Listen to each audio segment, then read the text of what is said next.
4:30 বাজে। তো এখন হচ্ছে বর্মশাই বায়না হচ্ছে ভাত খাবে। তো আমি ভাত তরকারি সব রান্না করতে হচ্ছে, কারণ যেহেতু দুপুরবেলা খেয়েছি পান্তা ভাত, সেটা তোমাদের দেখিয়েছি। তো দুপুরবেলা পান্তা ভাত খেয়েছি।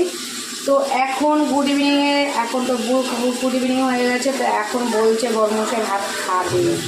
তো বর্মশাই বলেছে আর তো করতেই হবে রান্না, কিছু করার নেই।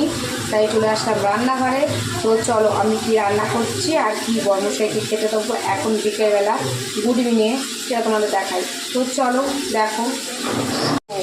এখন বিকেলবেলা বর্মশাই খেতে চেয়েছে, তাই জন্য এখন বর্মশাই বলছে একটু লোটে মাছের ঝাল করো।